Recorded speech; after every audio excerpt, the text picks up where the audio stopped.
I had a lot of amazing moments working at Disney and Busch Gardens and Silver Dollar City, but between the 3 jobs, I had 6 moments that were among the worst I ever had.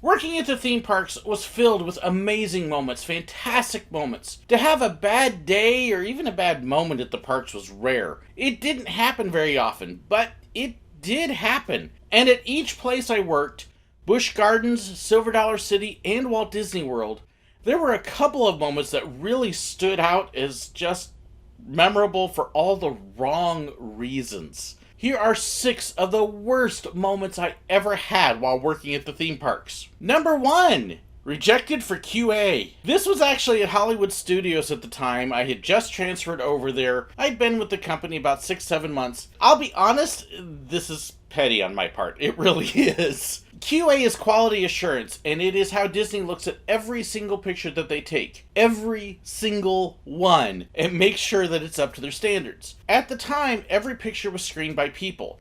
And the photographers themselves oftentimes would step in as QA people. We had a whole department that did it, but if they were overwhelmed with pictures, then several other photographers would grab computer stations wherever and start helping out. Well, being a person who wants to be involved in everything, I really wanted to be able to do this. And they actually pulled several people for training, including me. And I was all excited. We went up to the offices where PhotoPass was headquartered, and got our training group ready, and started looking around, and there weren't enough computer terminals. Long story short, after trying to scramble and find something, they basically came up with 1 computer terminal short, and I was the one that drew the short end of the straw. I was not real happy because I had been so excited. Here was an opportunity to kind of move up, to add some skills, to show that I was going to be valuable, and essentially I got rejected. It wasn't anything they could help, but I was still, when I had to leave and then just go back to doing other stuff, I was not happy. Like, man, everybody else got picked except me! And I had to give myself pretty much a good swift kick in the behind to get out of my bad mood over something that couldn't be helped. About 2 weeks later, hey, lo and behold, the manager actually sat me down and said, okay, we didn't get you done, let's get you done one-on-one. And I actually had a better training session than if I'd been with everybody else. But it was still one of those moments that was, you get your heart set on something, you're all ready to do it, and then it just gets yanked away. I still remember being mad and having a pity party over that. Number 2, hitting the rock at Busch Gardens.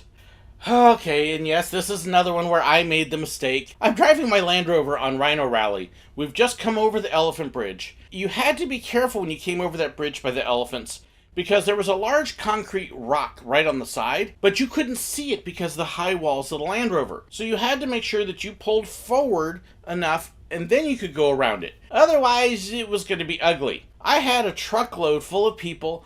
We're excited. We cross over the bridge, and I cut the corner too sharp. And all you hear is crunch! The worst part of it was having to pull over to sit there to radio in while everybody riding behind me is staring at me like, "You're an idiot. You're stupid. You've just ruined this whole ride. We're supposed to have fun now, and we're sitting here doing nothing," and utterly humiliating, utterly embarrassing. I didn't really do any damage except scrape one of the metal plates on the truck. It really didn't do anything. But the horror of having to finish the ride, drive around, attempt to make it entertaining after I've utterly humiliated myself and made it very awkward and not fun for everybody else, and oh my gosh, it sucked. It was not fun to get back, to unload them, to be parked, to get ridden up because of my mistake. Worst ride I ever had. Easy, far and away. Memorable for the wrong reasons, and I wish I could forget it. Number 3, my wreck backstage at Busch Gardens. Yeah, this is also Rhino Rally, and this one wasn't my fault, but it definitely topped the other. At the time, SheiKra was under construction, and because of the construction of SheiKra, the trucks could not come in to make deliveries the way they normally did. They came in a different route, which actually took them right through the main part of the park. Well, our Land Rovers, we had to go the opposite direction to be able to take them out to actually use them on the ride, and as I'm coming up this bridge that goes over part of the backstage area, here comes a semi. I get stuck. I can't obviously drive past the semi, so I've got to back up. There's no option. That semi isn't backing up for me. And so I put the truck in reverse and get ready to go, try to look over, and keep in mind I'm short. I don't have great vision. High walls. Lo and behold, there's a day camp van that's come up right behind me, tailgating me practically. Doesn't move. I've got the backup siren going. I'm honking my horn. I can't tell if there's anybody back there or not. I can't see. And I do everything I can to make sure it's clear and they don't move. And I can't see them at all because they're below the height limit because of the bridge. And crunch right into their hood. Thankfully, there were no kids on board. That one made me mad because all he had to do was pay some attention and back up instead of sitting there so close where I couldn't see him. And then my manager, the report lady, says, "Well, we restaged it with somebody sitting in the seat and he could see." I was like, "Well, how tall were they?" "Well, they were 6'2", but that won't make a difference." "I'm 5'7". We're talking about 6 inches difference. This is a huge deal on how well you can see, and I couldn't see. I was mad at that lady. Thankfully, they messed up, and when they wrote me up for it, it should have been a termination, but they forgot about the previous rock hitting incident, and so it was just lots of driving backstage. And then she came up after and said, "Well, if I had known, I would have fired you." And I was like, "Well, if you'd known, you would have realized it wasn't my fault." But yeah, that whole deal stunk. Yeah, lousy day. Lousy week. Number 4, dropping the shotgun at Silver Dollar City. Oh my goodness, this must have been the most embarrassing day I had. Our shotguns were real shotguns that we used. When we would start the ride, we would actually take the shotgun and we would put it in a clip on the back of the train. So it would sit right next to us. That way when we needed it, it was there, but it would hold it in place and we wouldn't have to worry about juggling it during the ride. Well, as we were coming up around near Fire in the Hole, I hear this bang! And it sounded like a tree limb had fallen and hit the top of the train. And there were some low trees there, so that's kind of what I figured out. Until we got around towards the back of the wreck and I'm reaching for the gun to get it ready and there's no gun there. My shotgun had fallen off. The clip that held it actually broke, and I didn't know because I was watching the passengers, and the gun fell off the train. Real shotgun, not loaded, but at the same time I'm then having to make radio calls to safety and to maintenance to let them know I dropped this gun, but also tell them in such a way that I'm not saying I dropped a gun. I think I said something like, "I dropped a piece of the conductor's equipment that is very important for the show out on the tracks." They all got the hint, but you don't want the people in the park to hear that you dropped a gun somewhere. That's not going to go well. And then as we pull up, not only have I got safety on it, I have to do a show with no gun. And I'm trying to figure out how I'm going to do this. I'm hoping I've got everything covered as far as safety and maintenance go, but I can't let anybody on the train know that there's a problem. And so I hop off the train, and both robbers look at me, and I've got no gun. And I'm like, and they're just looking like, "What happened? What's going on?"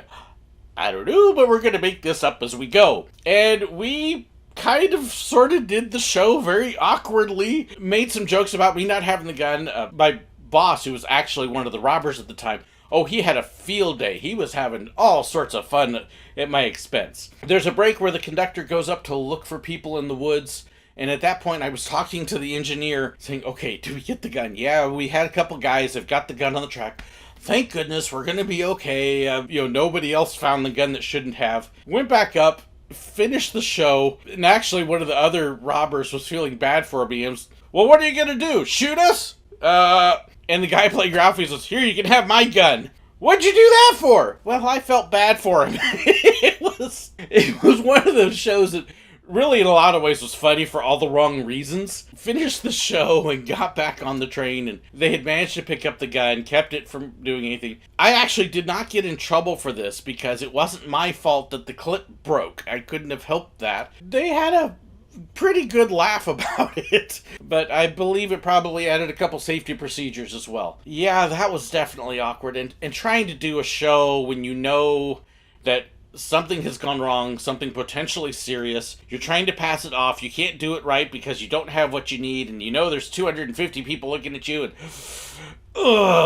that was a hard show to do. Number 5, collapsing on stage in front of Mickey. Yeah, this was a definitely an awkward moment. If you watch my video about cancer in the parks, I talk about it there. But it had been an issue where I'd been having some pain and didn't know what it was. Thought maybe I had a hernia or whatever. I was working with Sorcerer Mickey at the Disney Animation Courtyard in Hollywood Studios. Went down to take a knee to take pictures like I did a lot. And it didn't work. The pain became overwhelming, and as I finished these pictures for the family, and I did finish my pictures, I scanned the card, handed it to them, and I just rolled over. And poor Mickey's standing there going, "What's going on?" I can't get up. "I'm sorry, Mickey. This isn't good." And I collapsed, unable to move because of pain. And Mickey's there. I'm trying very hard not to freak my poor mouse out. The attendant is there who called for help, and knowing that I basically shut down this line while people were waiting to meet Mickey until another photographer could get there, that felt horrible. They did finally get somebody out, but just the whole idea of I stopped everything and the center of focus became me when it shouldn't have been. Held up interactions, panicked my mouse, who actually, when I got backstage, the mouse got backstage around the same time and came around. "Are you okay? Are you alright? I'm so sorry." "I'm fine. It's nothing you did. It's not your fault. It'll be alright." It just created a very awkward moment. Not a good moment.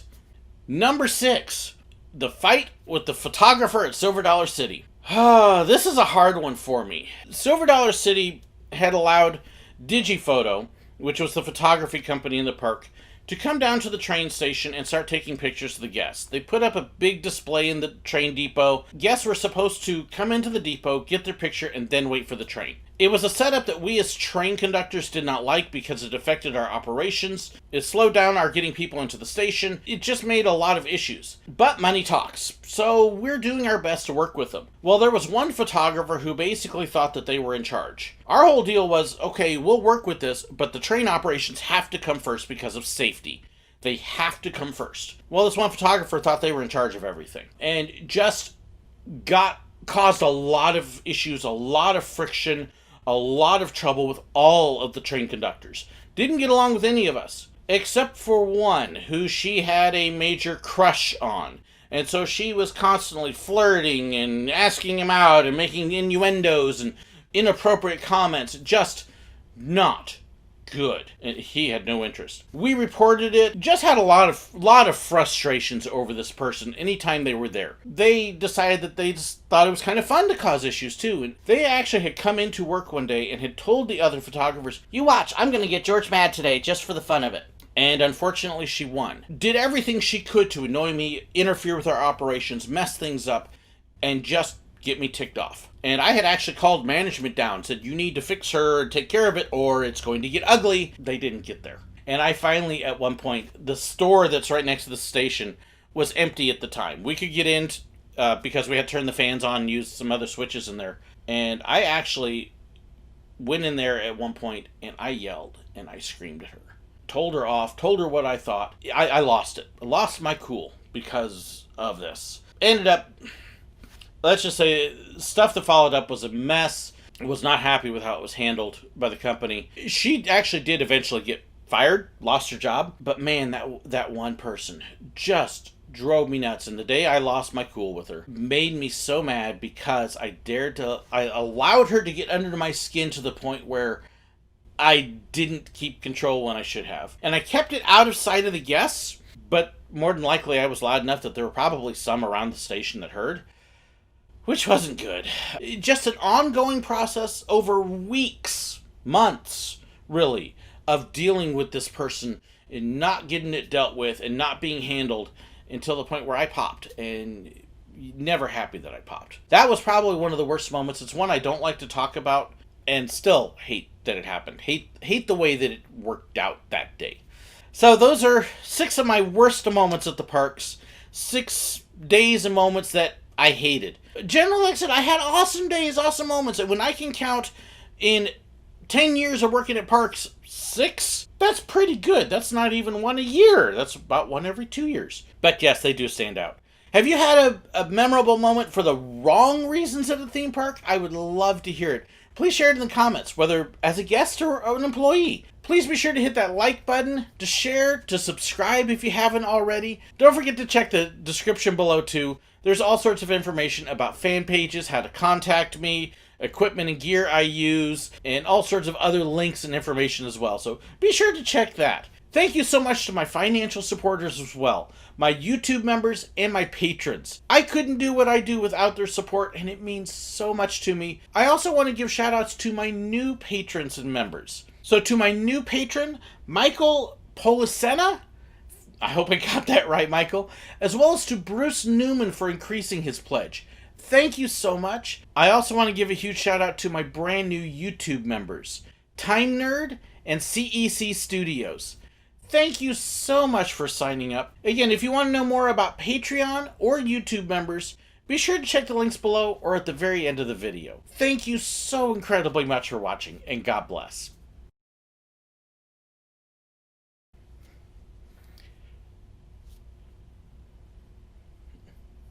Oh my gosh. Just stare, blank, okay. I had a lot of amazing moments working at Disney and Busch Gardens and Silver Dollar City, but between the three parks, Disney's more than 3 parks.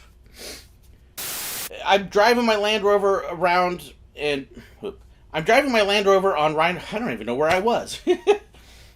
Well, I had a van load? No, we didn't have vans. And because of the construction going on, trucks could not come in backstage the way normal. And then thankfully, the robbers. Don't forget to check the description below as well. There's a ton of information there about, about all sorts of stuff I just forgot. Thank you so much to my, oh my goodness. As well as my brand new YouTube members as well. To Time Nard?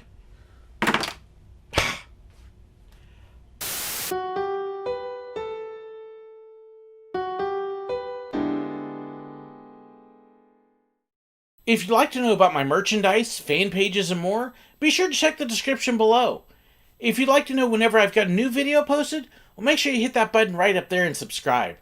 If you'd like to watch another one of my videos, I've got a great one for you right here. And if you'd like to be like these wonderful people here and support me financially on Patreon, well, make sure you check the link right there. There's even some extra perks for them. Thank you so much, and God bless.